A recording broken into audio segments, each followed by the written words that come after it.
வவுனியா நகரிலிருந்து 18 கிலோமீட்டர் தொலைவில் அமைந்திருக்கின்ற 5 ஏக்கர் 9 பரப்பு நிலப்பரப்பை கொண்ட இந்த மாபெரும் காணி விற்பனைக்குள்ளது.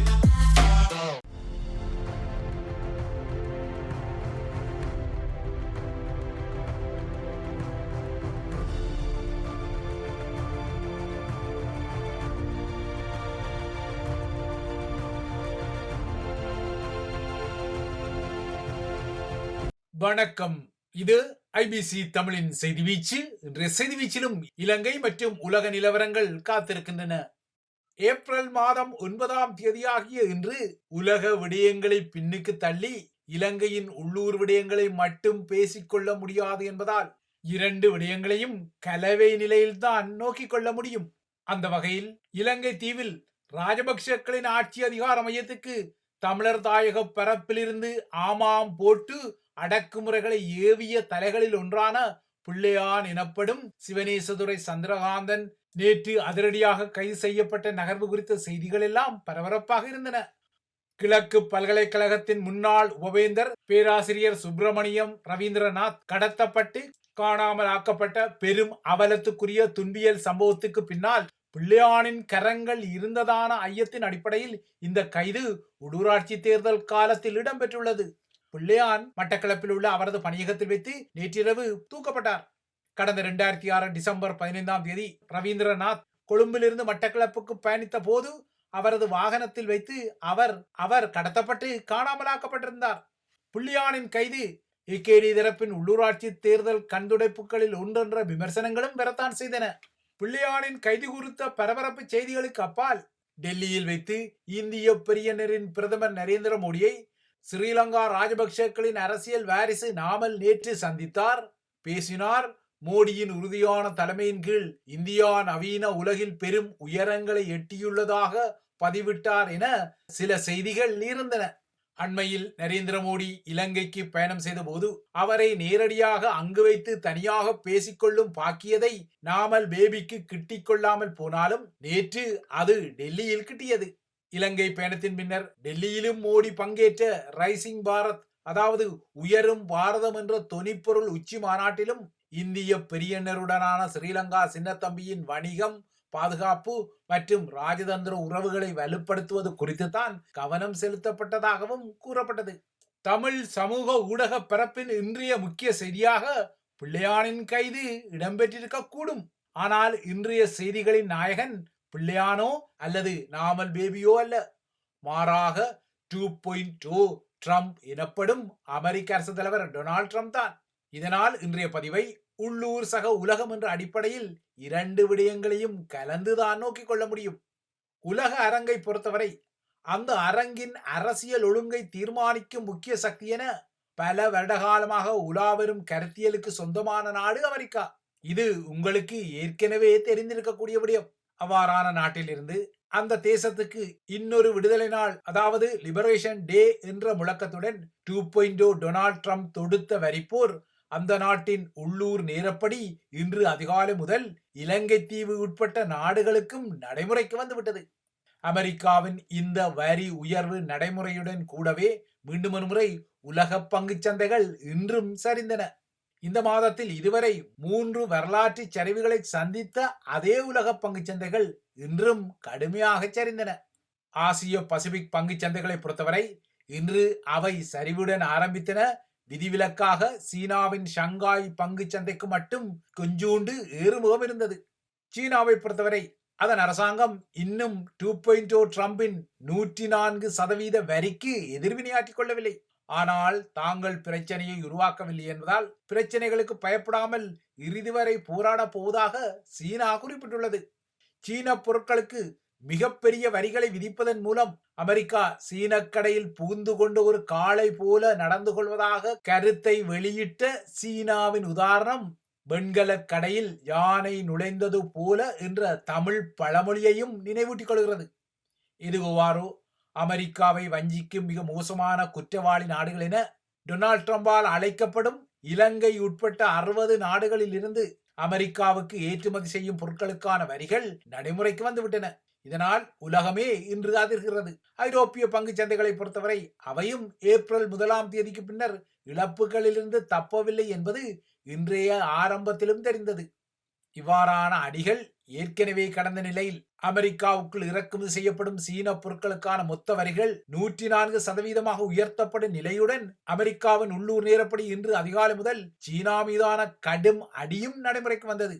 அமெரிக்காவின் இந்த நகர்வுக்கு பதிலடியாக நாளை முதல் அமெரிக்க பொருட்களுக்கு 34% வரி என பெய்ஜிங்கும் அறிவித்துள்ளதால் உலகம் கடுமையாக அதிர்ந்து கொள்கிறது. இதேபோல அமெரிக்காவின் வரிக்கு பதிலடியாக கனடாவும் இன்று முதல் சில அமெரிக்க வாகனங்களின் இறக்குமதிக்கு 25% வரியை விதித்துள்ளது. இவ்வாறான பாதக அதிர்வுகள் உலகில் அதிர அதில் ஒரு தற்காலிகமான கொசுறு ஆதாயமாகவும், ஆனால் இதே கொசுறு ஆதாயம் பின்னர் பெரும் பாதகமாக மாறக்கூடிய வகையில் உலக மசகு எண்ணெய் சந்தையில் எண்ணெய் விலைகள் சரிந்தன.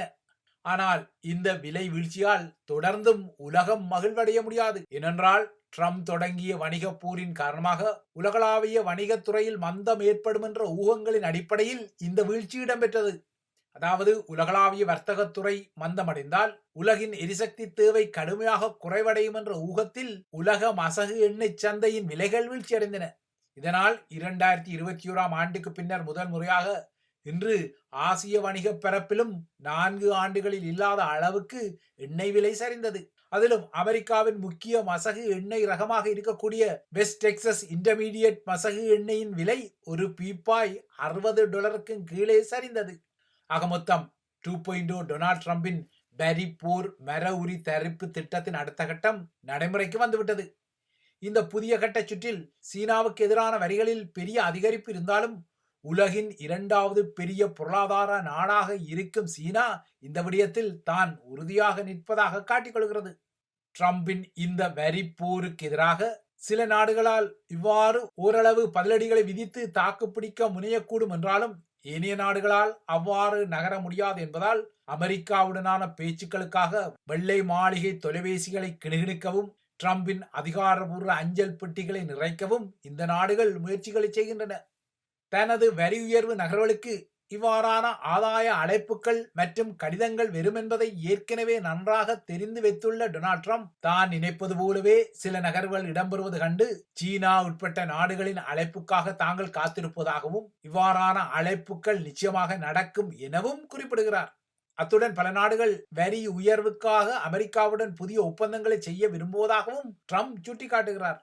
அமெரிக்காவும் அதற்கு வரி செலுத்தும் அமெரிக்க மக்களும் 50 ஆண்டு காலத்துக்கு மேலாக ஏமாற்றப்பட்ட நிலை இனிமேலும் தொடராது என நேற்றும் ட்ரம்ப் சூளுரைத்துள்ளார்.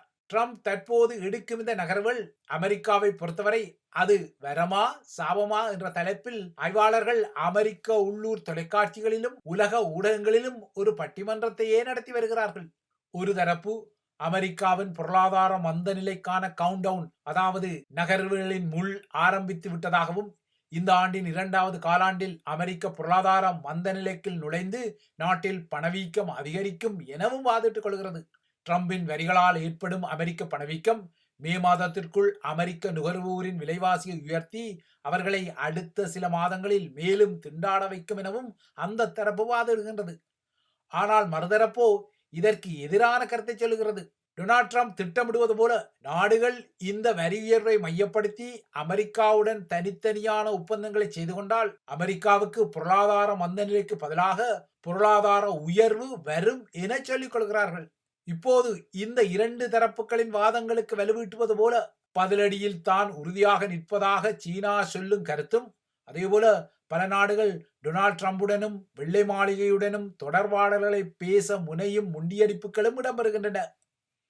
தற்போது இந்திய பிரியனரும் வெள்ளை மாளிகையுடன் பேச்சுக்களை நடத்தி வருவதாகவும் அமெரிக்காவுக்கு குறைந்த வரியில் தனது பொருட்களை ஏற்றுமதி செய்வதற்கு பதிலாக இந்தியாவுக்குள் இறக்குமதி செய்யப்படும் அமெரிக்க பொருட்களுக்கு $23 பில்லியன் வரை வரி குறைப்பை நடைமுறைப்படுத்த நரேந்திர மோடியின் அரசாங்கம் உடன்படும் எனவும் எதிர்பார்க்கப்படுகிறது.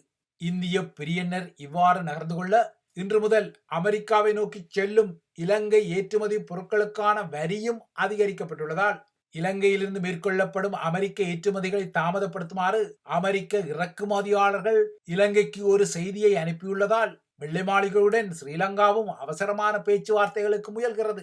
நேற்றிரவும் கொழும்பை மையப்படுத்திய அமெரிக்க அதிகாரிகளுக்கும் ஸ்ரீலங்கா அதிகாரிகளுக்கும் ஒரு சுற்று கலந்துரையாடல்கள் நடைபெற்றதாக தெரிகிறது. இதற்கிடையே அறிவிக்கப்பட்ட புதிய வரிகளை குறைக்க வேண்டும் என ஸ்ரீலங்காவின் முதன்மை தலைவர் ஏகேடிஆர் டொனால்ட் ட்ரம்புக்கு தனிப்பட்ட முறையிலும் ஒரு கடிதத்தை எழுதியுள்ளார். இந்த விடயம் நேற்று ஸ்ரீலங்கா நாடாளுமன்றத்தில் பகிரங்கப்படுத்தப்பட்டது. ஏகேடிஆர் இவ்வாறு ஒரு கடிதத்தை டொனால்ட் ட்ரம்புக்கு முகவரியிட்ட விடயத்தை வெள்ளை மாளிகையும் ஒப்புக்கொண்டுள்ளது. ஆனால் இப்போதைய நிலையில் ஸ்ரீலங்காவின் எதிர்வினைகளை ட்ரம்ப் பெரிதும் சட்டை செய்ததாக தெரியவில்லை. அதாவது அனுரகுமார திசாநாயக்க அனுப்பிய கடிதம் உட்பட்ட நகர்வுகளை இதுவரை அமெரிக்கா ஏறெடுத்து பார்க்கவில்லை. இந்த நிலைமை ஸ்ரீலங்காவுக்கு தொடர்ந்தும் கவலைகளை வழங்கிக் கொள்கிறது. ட்ரம்பை பொறுத்தவரை இப்போது அவருக்கு பெரிய நாடுகள் எடுக்கக்கூடிய எதிர்வினை நகர்வுகளில் தான் அவதானம் உள்ளதால் தமக்கு எப்போது சாதகமான பதில் வருமோ, ட்ரம்பின் கடைக்கண் பார்வை தம் மீது திரும்புமோ என்ற அங்கலாய்ப்பில் ஸ்ரீலங்கா உள்ளது. எனினும் இறுதியில் ட்ரம்ப் தனது மனதை மாற்றி ஸ்ரீலங்காவுக்கு ஒரு நிவாரணத்தை அறிவிப்பார் என ஏகேடிஆரின் அரசாங்கம் நம்பிக்கை வைத்து காத்துள்ளது. இலங்கை தீவை பொறுத்தவரை அமெரிக்காவை நோக்கிய அதன் ஏற்றுமதி பொருட்களுக்குரிய வரி 44% இன்று அதிகரித்து விட்டது. ஆனால் தனக்கு 44% வரி இருந்தாலும் அமெரிக்காவுக்கு செய்யப்படும் ஏற்றுமதிகளில் தனக்கு போட்டியாளர்களாக உள்ள கம்போடியாவுக்கு அமெரிக்காவின் வரி 49%, வியட்நாமுக்கு 46%, தன்னுடன் ஒப்பிடும்போது 2-3% வரிகள் உயர்வாக இருப்பது கொழும்பு அதிகார மையத்துக்கு கொஞ்சூண்டு ஆறுதலாக கூடும். ஆனால் இந்த கொஞ்சூண்டு ஆறுதலையும் அது அனுபவிக்க முடியாமல் இந்தியாவுக்குரிய அமெரிக்க வரி 27%, பங்களாதேசுக்குரிய வரி 37%, இலங்கையை விட குறைவாக உள்ளதால் இலங்கையிலிருந்து பொருட்களை இறக்குமதி செய்யும் அமெரிக்க இறக்குமதியாளர்களின் கண் இனிமேல் இந்தியா மற்றும் பங்களாதேசுக்கு திரும்பும் என்ற கவலைகளும் கொழும்பில் உள்ளன. குறிப்பாக அமெரிக்க சந்தையில் உள்ள தனது இடத்தை பங்களாதேஷ் எடுத்துக்கொள்ளும் என்ற ஒரு அங்கலாய்ப்பு கொழும்பில் உள்ளது. ஏனென்றால் ஜப்பானும் ஆஸ்திரேலியாவும் ஏற்கனவே இலங்கையை விட பங்களாதேஷை குறைந்த வளர்ச்சியடைந்த நாடாக கருதி இலங்கைக்கு வழங்க தயாராக இல்லாத சில பொருளாதார ஆதாயங்களை பங்களாதேசுக்கு ஏற்கனவே வழங்கியுள்ளன. ஐரோப்பிய ஒன்றியம் மற்றும் பிரித்தானியா வழங்கும் GSP+ வரிச்சலுகைகளில் கூட ஸ்ரீலங்காவுக்கும் பங்களாதேசுக்கும் வித்தியாசங்கள் உள்ளன. ஸ்ரீலங்காவுக்கு வழங்கப்படும் இந்த வரி சலுகையானது ஸ்ரீலங்காவிலிருந்து ஐரோப்பிய ஒன்றியத்துக்கு அல்லது பிரித்தானியாவுக்கு மேற்கொள்ளப்படும் ஆடை ஏற்றுமதி துறைக்கு பயன்படுத்தப்படும் துணிகள் சார்க் நாடுகளிலிருந்து வர வேண்டும். அதாவது சீனா போன்ற நாடுகளிலிருந்து ஸ்ரீலங்கா துணிகளை எடுத்து ஆடைகளை உருவாக்கினால் இந்த GSP வரிச்சலுகை ஐரோப்பிய ஒன்றியத்திடமிருந்து கிட்டாது. மாறாக சாக் நாட்டு துணிகளை பயன்படுத்தினால் மட்டுமே ஸ்ரீலங்காவுக்கு இந்த வரி விலக்கு கிட்டும் என்பது யதார்த்தமானது. ஆனால் பங்களாதேசுக்கு ஐரோப்பிய ஒன்றியமோ அல்லது பிரித்தானியாவோ அவ்வாறான உற்பத்தி விதியை வழங்கவில்லை. பங்களாதேசை பொறுத்தவரை அது எந்த நாட்டின் துணிகளை பயன்படுத்தி ஆடைகளை தனது நாட்டில் உற்பத்தி செய்து கொண்டாலும் அதற்கு வரி விலக்கு அளிக்கப்பட்டுள்ளது. இந்த பின்னணியில் இப்போது அமெரிக்க சந்தையிலும் இலங்கைக்கு பங்களாதேஷ் தான் ஆப்பு வைக்க காத்திருப்பது போல தெரிகிறது. இலங்கை தீவை பொறுத்தவரை அது அமெரிக்காவுக்கு சுமார் $3 பில்லியன் அளவுக்கு ஏற்றுமதிகளை செய்கின்றது. குறிப்பாக இலங்கையிலிருந்து மேற்கொள்ளப்படும் தேயிலை ஏற்றுமதியை பொறுத்தவரை ஏனைய நாடுகளுக்கு மேற்கொள்ளப்படும் தேயிலை ஏற்றுமதியுடன் ஒப்பிடும்போது அமெரிக்காவுக்கு மேற்கொள்ளப்படும் ஏற்றுமதியில் தான் அதிக லாபம் கிடைப்பதால் இப்போது அந்த தேயிலைக்கும் அமெரிக்கா அதிக வரியை விதித்திருப்பதால் ஸ்ரீலங்காவின் தேயிலை ஏற்றுமதி லாபம் கணிசமாக குறைவடையும் நிலை உருவாகியுள்ளது.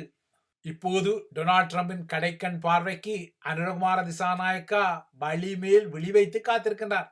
ஆனால் வெள்ளை மாளிகை இந்த விடயத்தில் எந்தவித அசுமாத்தியங்களையும் வழங்கிக் கொள்ளவில்லை. இதனால் மாற்று வழிகளை ஸ்ரீலங்கா அரசாங்கம் தேடிக்கொள்கின்றது. இதனால் இந்திய பெரியனரிடம் அது கையேந்த தலைப்படுகின்றது. அதன் அடிப்படையில் இந்திய பெரியனர் தனது தடையற்ற வணிக ஏற்றுமதிக்கான ஒதுக்கீட்டை இலங்கைக்காக அதிகரிக்க வேண்டும் என ஏகேடிஆரின் அரசாங்கமும் கோரிக்கை விடுத்துள்ளது. வரலாற்றின் விந்தைகளைத்தான் பாருங்கள். 87ஆம் ஆண்டில் இதே JVP இந்திய பொருட்களை புறக்கணிக்க கோரி சிங்கள மக்களிடம் அழைப்பு விடுத்தது. கிளர்ச்சி காலத்தில் இந்திய பேருந்துகளை தீக்கிரையாக்கி கொண்டது. இந்திய பருப்புக்கும் தடை விதித்தது. சிங்கள பெண்கள் இந்திய சேலைகளை அணிவதை தடை செய்ய வேண்டும் எனவும் அன்றைய காலத்தில் JVP கராராக அறிவுறுத்தி இந்திய வணிக நிலையங்களையும் தீக்கிரையாக்கி இருந்தது. இந்தியாவிலிருந்து திரைப்படங்களை இறக்குமதி செய்தார் என்று ஒரே ஒரு காரணத்துக்காக பிரபல தமிழ் வணிகரான KG எனப்படும் K குணரட்னத்தையும் பச்சை குருதி படுகொலையை செய்தது. ஆனால் இப்போது அதே JVP உள்ளுடன் கொண்ட தேசிய மக்கள் சக்தி இந்திய பெரியனரின் பொருட்களுக்கு கதவுகளை திறக்கிறது. அந்த வகையில் அண்மையில் மோடி மேற்கொண்ட இலங்கை பயணத்துடன் இந்தியாவிலிருந்து மருந்துகளை இறக்குமதி செய்வதற்கான விதிகளும் தளர்த்தப்பட்டுள்ளன. இலங்கை தீவில் பயன்படுத்தப்படும் மருந்துகளில் 80%க்கும் அதிகமான மருந்து பொருட்கள் இறக்குமதி செய்யப்படும் நிலையில், அவ்வாறாக இறக்குமதி செய்யப்படும் மருந்துகளில் 85%மானவை இந்தியாவிலிருந்து இறக்குமதி செய்யப்படும் நிலையில், இப்போது இந்திய மருந்துகளை இறக்குமதி செய்யும் விடயத்தில் ஏகேடிஆரின் அரசாங்கம் சில தளர்வு நகர்வுகளை எடுத்துள்ளது. ஆனால் இவ்வாறான தளர்வு நகர்வுகள் தமது முன்னைய இந்திய எதிர்ப்பு நிலையை உரசி அதனை எதிர்க்கட்சி முகங்கள் எள்ளலாக விமர்சிப்பதால் இந்தியாவிலிருந்து இறக்குமதி செய்யப்படும் மருந்துகளின் விடயத்தில் தாம் நாட்டை காட்டிக் கொடுக்கவில்லை, இந்தியாவுக்கு அடிபணியவில்லை என ஜேவிபி முகங்கள் விழுந்தாலும் மீசையில் மண்ணொட்டாத பரப்புரைகளை செய்வதையும் ஸ்ரீலங்காவின் சமகால அரசியல் தளத்தில் தெளிவாகவே காண முடிகிறது. இவைதான் ஐபிசி தமிழின் செய்தி வீச்சு. தொடர்ந்தும் ஐபிசி தமிழுடன் இணைந்திருங்கள்.